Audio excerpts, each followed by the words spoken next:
المولى عبد العزيز سلطان المغرب واش بصح باع سبته بالبيكالا، ونهار تبيسوا ليه الرويض باع مليليا باش يصيبهم، وشكون اللي باع ليه هاد البيكالا؟ واش بصح حكم المغرب وفي عمره غير 14 عام؟ هادشي كامل غادي نعرفوه دابا.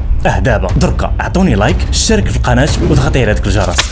سبته ومليليا الإسبانية كانت في قديم الزمان للمغرب، ولكن الملك المغربي باعها بدراجة هوائية لإسبانيا. اعلن الجهات، اعلن النفير في سبته. نهار تحرر سبته ومليلة روح حضر معنا. حنا لو كان جابت سبته ومليلة ارض في الجزائر تحررت 62 من غدوه عيطوا لنا نروحوا سبته ومليلة ردوها لهم في 48 ساعه. عندهم 4 جدارميه ثم سبنيول فرماو عليهم الحدود، يعيطوا لنا 48 ساعه ردوها لهم. السلام عليكم، انا هو برويطه. حنا بعنا لكم سبته ومليلية فابور، بعناها لكم بيسيكلات جاز. قالوا مهبول نتايا في 1900 بعثوها لنا ببيسيكلات فابور، ودابا تقولوا اسمو هذه أكثر كلمة كنسمعوها من هذا الإعلام العسكري الإلكتروني الموجه من الجارة الشرقية وبعض إما من شعبها. في نظركم في ديك الوقت اللي كانوا الباخرات والطائرات والقطارات غادي يخليهم وغادي يمشي يبيع سبته بالبيكالا؟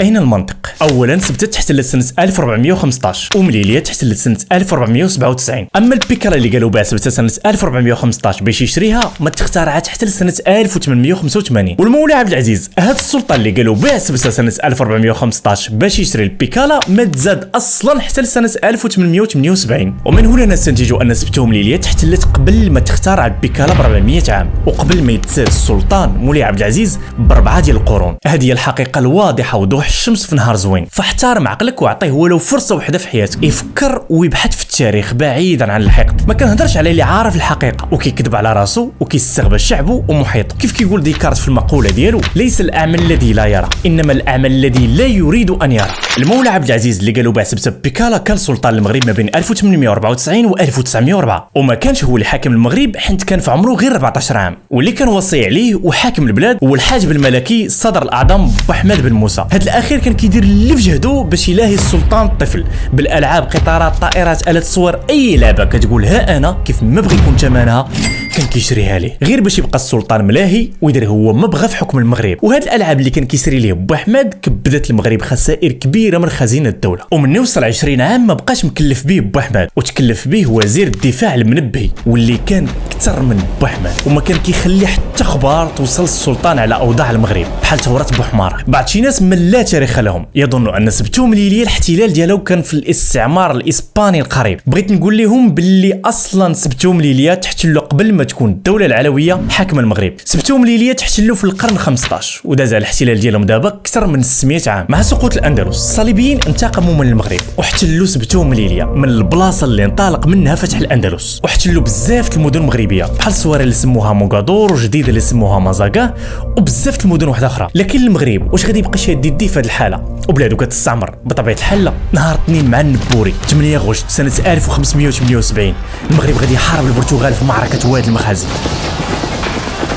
وتقتلوا فيها 3 ملوك. داكشي علاش بس سمات بمعركه 3 ملوك، واسترجع المغرب كاع المدن المغربيه ما عدا سبته ومليلية. بعد ما هزمت البرتغال مع المغرب اسبانيا ضمت البرتغال المملكه ديالها ومعاهم حتى سبته ومليلية وبقات محتلاهم حتى لدابا. يكفي المغاربه عمرهم نساو سبته ومليلية والاسترجاع ديالهم كيبقى مساله وقت لا غير. قراركم بمغربيه سبته ومليلية بقولكم سير حرر سبته ومليلية. هذا يزيدنا فخرا واعتزازا بتاريخنا في المنطقه وفتوحاتنا في الاندلس، وشهاده منكم بالاحتلال الاسباني الصليبي للمدن المغربيه بحال احتلال الصحراء المغربيه واستقلال الصحراء المغربيه بثوره المسيره الخضراء واعترافه بمغربيتها. وبما ان دوركم في الحياه هو دعم الشعوب في تقرير مصيرها، فيجب عليكم بالالزام عليكم ان تدعمونا ضد الاحتلال الغاشم حتى اكتمال وحدتنا الترابيه وترفعوا رايتنا في جميع المحافل الكرويه. ان كان غير هذا فانتم تظهرون للعالم ان دعم الشعوب لتقرير مصيرها هي مجرد شعارات لمعاداه المغرب وتقسيمه لا غير. صراحة قلبت حتى عيت على سبب هذا الكره